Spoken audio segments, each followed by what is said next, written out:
Сүүлийн үед баяр наадмын үеэр хит их илчлэг өөх тос агуулсан хоол идэж байгаа хүмүүст зүрхний шигдээс чихрийн шижин, жүргээ болон таргын өвчлөл нэмэгдэх эрсдэл нэмэгдэж байгаа юм а.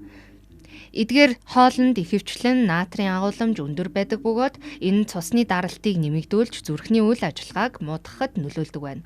Мөн баярын үеүүдэд хамгийн их хэрэглэгддэг хоол нь ихэвчлэн өндөр илчлэгтэй байдаг бөгөөд энэ жин нэмэх таргалалттай болох магадлалыг нэмэгдүүлж байна.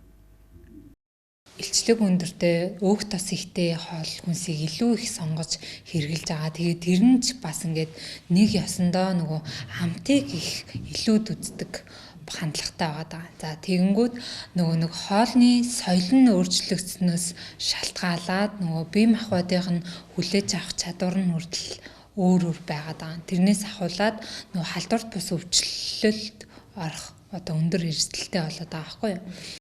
Түргэн хоолны ихэнх нь сахар боловсруулсан нүүрс ус агуулдаг тул чихрийн шижүү өвчнөд хүмүүст сөргөөр нөлөөлдөг байна. Мөн баярын үеэр хоолны хэмжээг хянаж, янз бүрийн ногоо, жимсийг түлхүү хэрэглэж, ус сайн авахыг зөвлөж байна. Хоолны доторх хит их амтлагч, тоос, чихрийн хэмжээний хэрэглээг бууруулах нь хамгийн чухал юм. Хүнсээ өөрийнхөө дуршилд тааруулан бэлтгэж, олон төрлийн амттай эрүүл зуршил бий болгоход анхаарах хэрэгтэйг саналлаа. Мэргэжлийн талаас зөвлөх юм бол ерөөсөө л тэнцвэртэй байдлыг баримтлаа л гэж байгаа юм. Тэр нь болохоор юу юм гэхээр таны идж байгаа хоолнд чинь хүнсний ногоо байгаа бол сайн.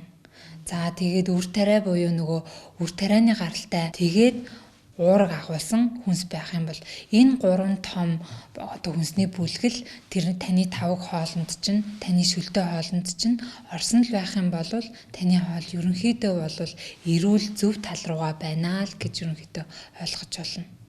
Баярын өдрүүдээр эрүүл мэндээ хамгаалахад анхаарах нь чухал бөгөөд тууштай хяналт тавих нь бие организмд сөрөг нөлөөллийг арилгахад туслах юм.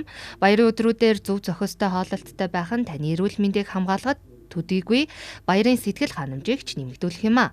Эрүүл мэндийн мэргэжилтнүүдийн зөвлөмжийг дагаж баярын хооллолтыг баяжуулахад анхаарснаар таны боловсруулалтын систем болон зүрх судасны эрүүл мэндийг хамгаалахад туслах юм а.